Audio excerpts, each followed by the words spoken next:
नमस्ते, गुरुकुल एकेडेमी थिएटरमा हजुरहरूलाई स्वागत छ। आज प्रस्तुत हुने नाटकको नाम हो थोपा ड्रपलेट। नाटकका केही नियमहरू छन्। पहिलो, कृपया नाटक अवधिभरि हल्ला नगरिदिनुहोला। दोस्रो, नाटक अवधिभरि आफ्नै स्थानबाट यताउता नहिँडिदिनुहोला। तेस्रो, आफ्नो फोन स्विच अफ गरिदिनुहोला। गर्न नसकेकोमा साइलेन्ट मोड चाहिँ अन गरिदिनुहोला है। नाटक त देखाउने भने तर आफ्ना कलाकार साथीहरूको त नामै भन्न बिर्सेछु त। यो नाटकमा हुनुहुन्छ अनुष्का केसी, अनुष्का डानी, अमिषा सेनोली, विकास धोली, दिगम केसी, करण विष्ट, प्रियांशा योगी, सतीक्षा बस्नेत, सुस्मिता केसी, सुगम ओली, सुप्रिया आचार्य, स्वयं केसी र कृष्टि सुवेदी। यस नाटकको लेखन निर्देशन गर्नुभएको हो प्रणव आकाशले। त्यसैगरी आर्टको काम गर्नुभएको थियो मन्टेश्वरीका म्यामहरूले। अब प्रस्तुत छ नाटक थोपा ड्रपलेट।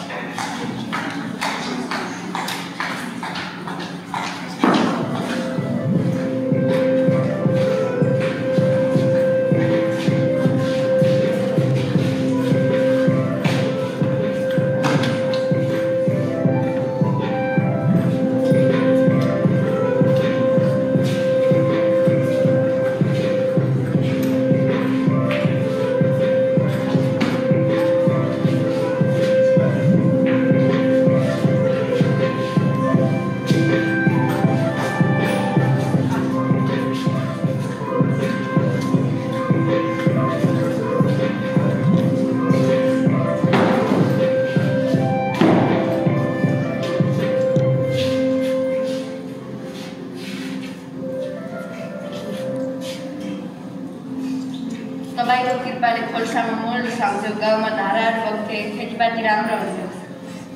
तर अहिले सबै सुकेको छ। जङ्गल जाँदा कुरालाई एक थोपा पानी पनि छैन। पानीले मान्छे आउँदै जान्छ। हो त काठ चोरेको देखे पुलिसलाई खबर गरिदिएर तुरुन्तै भागिहाल्यो।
हे माता, हामीलाई यो दुःखबाट मुक्ति दिलाइदिनुहोस्।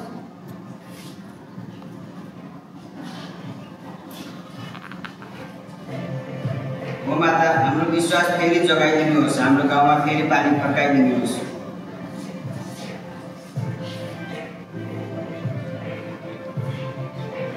राधा बर्बाद भयो, बर्बाद लाग्छ। ठुलो आफत आउनुभएको छ। कस्तो आफत? सायद अब हामीलाई पढेरीले कहिल्यै छोड्नु भएको छैन। अचानक किन यस्तो अनिष्ट गरेको? के भयो? ध्यान दिएर हेर त, धरती माता फुटेकी छिन्।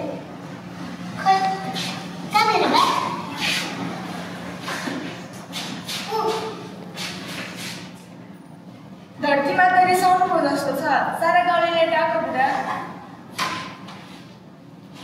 मेरा गाउँमा उड्ने मैना चरा हाम्रो धरती माता फुटेको सम्पूर्ण गाउँलेलाई सन्देश पुर्याइदियो।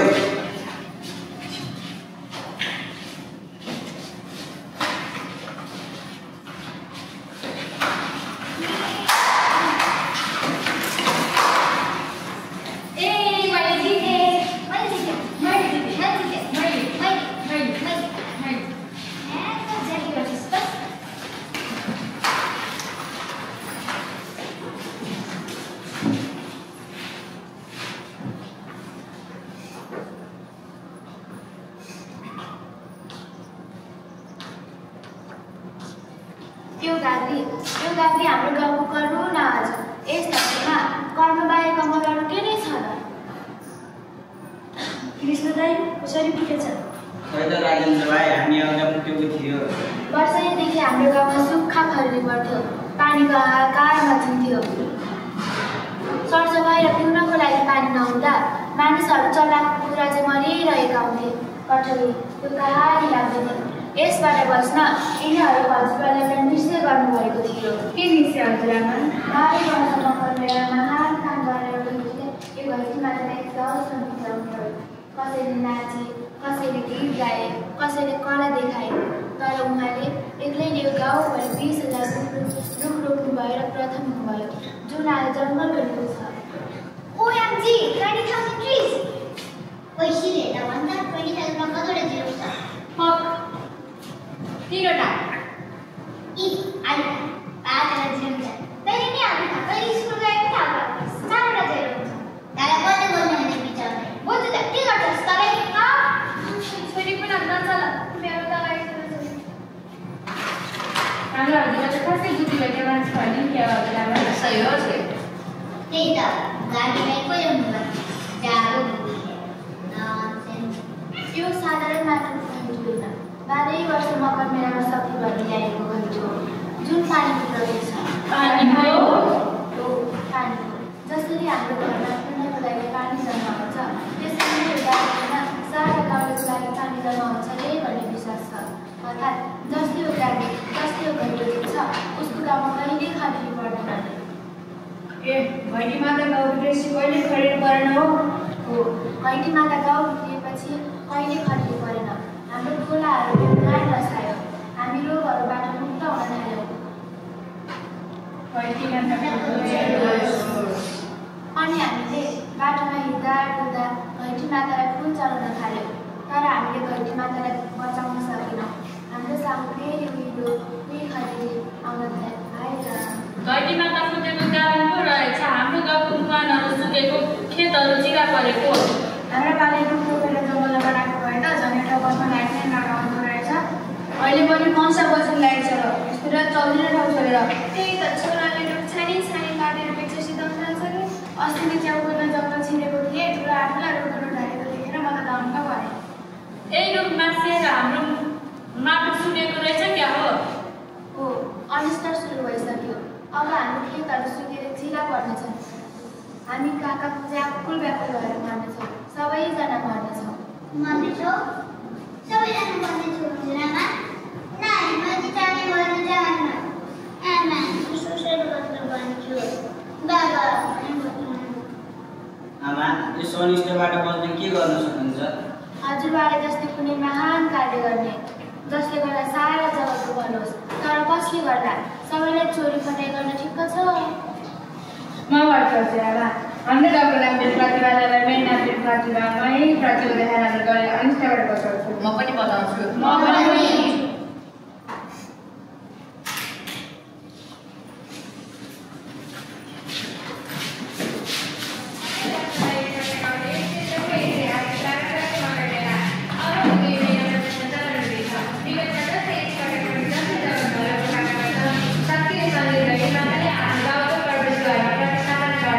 जसको गाउँमा घैँटी माताको बास हुनेछ, उसको गाउँबाट अनिष्ट हाल्नेछ। खुसीको खबर, खुसीको खबर।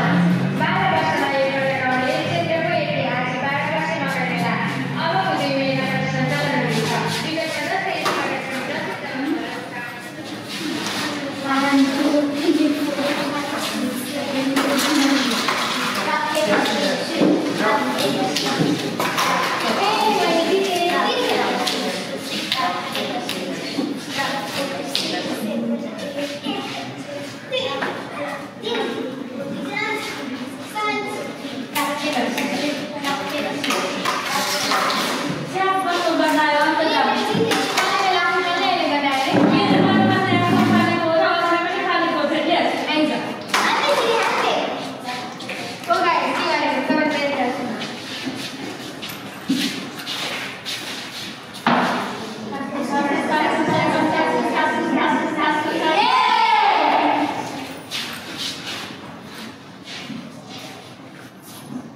भने छिटो उठ गर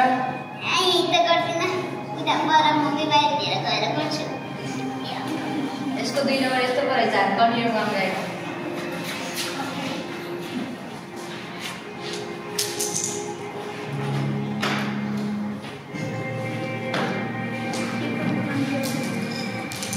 मामा भन्दै आइरहेको छ तपाईँ बाजा शब्द मछुरा त म कहाँ छड्छु पैसा वाला त्यता हैन यता ध्यान दियो भोलि लाम बार लुगा ल्याएर आउनु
दादा पानी सकिएको हो र यहाँ माथि छ त ओ पानी सकिसक्यो रोसाले सबै सकिसक्यो 2 मिनेटमा गएर दुतिर आउँछ ए हो उ त्यहाँ छोरी लगेछ ए ल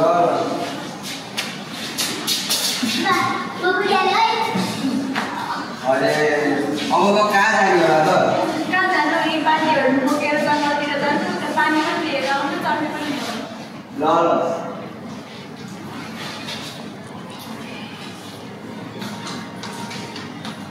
आमा कहाँ जानु हाम्रो हेल्थ पोस्ट किन नि आमालाई पेट दुखिरहेको छ दाइ हेल्प गर्न ए यो गाउँलेका मान्छे त सबै त्यस्तै छुट्टी क्या हो नानी त्यो चर्चको भित्र भइरहेको छ खाना के गर्छ के हो उनी सधैँ लागेको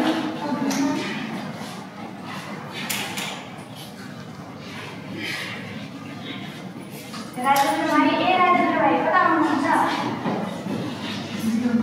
यता छुट्टी त्यो हेल्प सबै के आमालाई कपडा लगाएर ट्रान्सफर चर्पेर आउनु ल्याएको त्यस्तो बारेमा पो आउनुभएको छ चर्पी ऊ त्यहाँ छ चर्पीको फेरि पानी छैन क्या भयो त्यस्तो सबै काम गर्दाखेरि के भ्याएको छ मेरो घर काम छ म गएर प्रतिभा लाग्ने चलि जस्तो लागेको छ ए प्रतिभा छिटो निस्कन्छ हन्ड्रामा खाने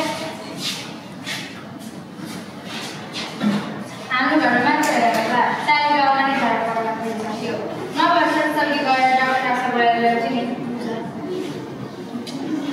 यो सब भइसक्यो दादाले गर्नुपर्छ गर्नु त दिनु छ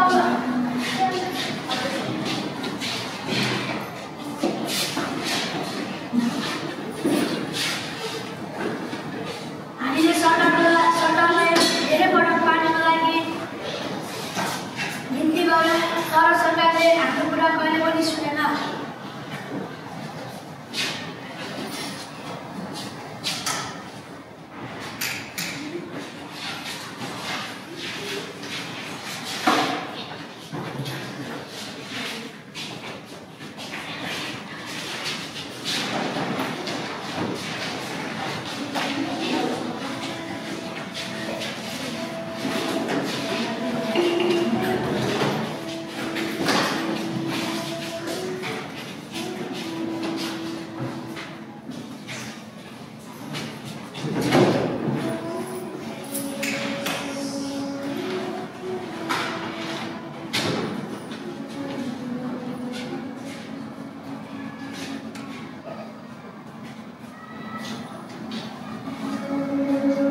पढाइ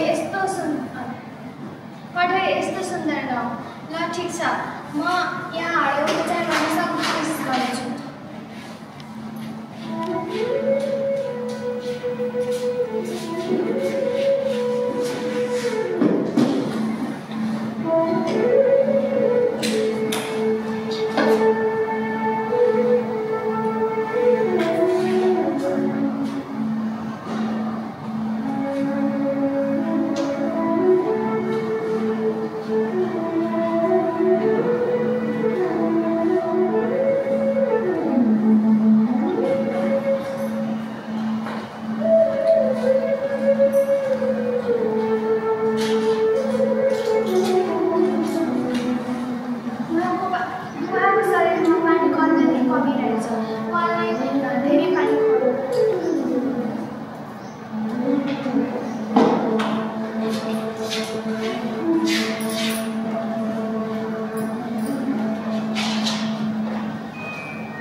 अब हामी कतै जान्छौँ, यही तिमीसँग मर्दछौँ। ए घडी माता, हाम्रो जीवन निकै कष्टकर भयो। म मेरो सन्तानलाई एक कुरा पानीको लागि कठिन हेर्न सक्दिनँ। हामी भोग रोग अनि शोकमा मर्न चाहन्न। हामी भोग रोग अनि शोकमा मर्न चाहन्न।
यतिन्जेल नाटक थोपा हेर्नुभएकोमा हजुरहरू सबैलाई धेरै धेरै धन्यवाद। र अब भन्नुहोस् कस्तो लाग्यो त हजुरहरूलाई नाटक थोपा? अब लाइक, सेयर एन्ड कमेन्ट गर्ने पालो हजुरहरूको।